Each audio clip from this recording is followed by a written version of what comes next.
Welcome to the Unfair Life Stories. This story about cheating wife humiliated me at my promotion party. My revenge destroyed her life. Standing at the podium during my promotion party, she raised her champagne glass and smiled to my husband, the biggest loser I've ever known. The laughter that followed shattered something deep inside me. I was the man they celebrated, yet I felt like the punchline of a cruel joke.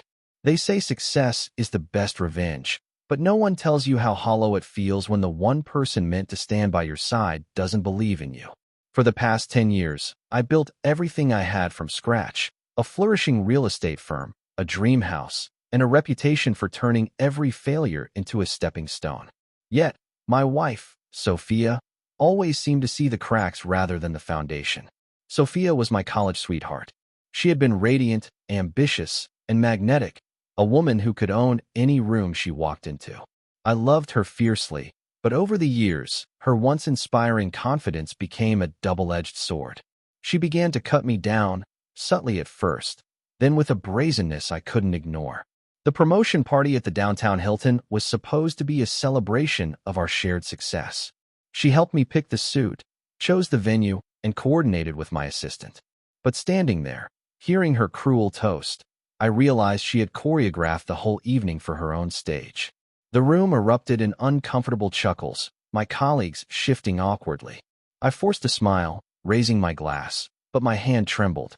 I looked at her, hoping for a sign of remorse. Instead, her smirk was as sharp as the knife she had just driven into my back. The ride home was suffocatingly silent. Sophia scrolled through her phone, her lips curling into a smug grin now and then. "You didn't have to do that," I said, my voice low, measured. "Do what?" she asked, feigning innocence. "Humiliate me. Call me a loser. In front of everyone, Sophia." Her laugh was cold. "Oh, come on, Ethan. Don't be so dramatic. It was a joke. Besides, it's not like they don't already think it."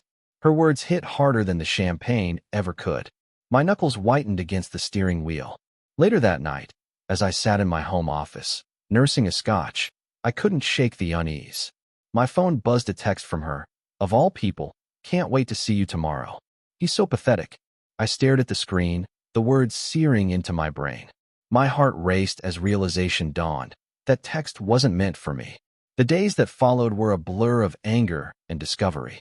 I started paying closer attention her late-night phone calls, sudden business trips, and the way she'd disappear into the bathroom with her phone.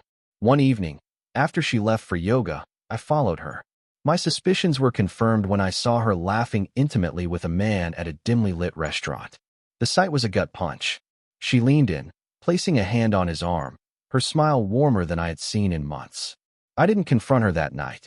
Instead, I started planning. I dug into our finances and uncovered unauthorized transfers to an account under her name. I hired a private investigator who provided me with photos, recordings, and a full dossier on her lover Adrian, a mid-level executive at her firm. The pieces fell into place like a jigsaw puzzle designed to break me.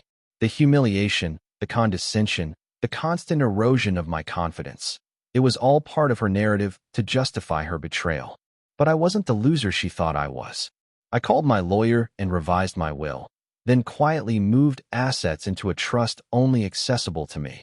I installed hidden cameras around the house, capturing her private phone calls. The most damning evidence was a video of her and Adrian discussing their endgame, draining my accounts and leaving me penniless. 2 weeks later, Sophia threw a dinner party. She insisted I attend, despite my growing distance. As she entertained our guests with her charm, I waited for the right moment. After dessert, I stood, clinking my glass for attention. "I'd like to make a toast," I began, my voice steady. Sophia's eyes narrowed. "To my wife, Sophia," I said, turning to her. "For her dedication, her ambition, and her creativity. You've truly outdone yourself." The room went silent as I clicked a remote, projecting the damning video onto the living room wall. Gasps filled the room as Sophia's betrayal played out before her friends, her lover's voice unmistakable. She lunged for the remote, but I stepped aside. "Sit down, Sophia. We're just getting started." "Ethan, this isn't." "Save it." My voice cut through her protests. "You called me a loser, but let me tell you what a winner looks like." I outlined everything: the financial trust, the divorce papers already filed, and the prenup that left her with nothing. You thought you'd ruin me, I said, my voice rising. But you underestimated me. That's the thing about losers. We know how to turn the odds in our favor. Sophia's face twisted in fury. You think you're better than me? You're pathetic, Ethan. Her words no longer stung. They fueled me. The crescendo came when I revealed the final blow.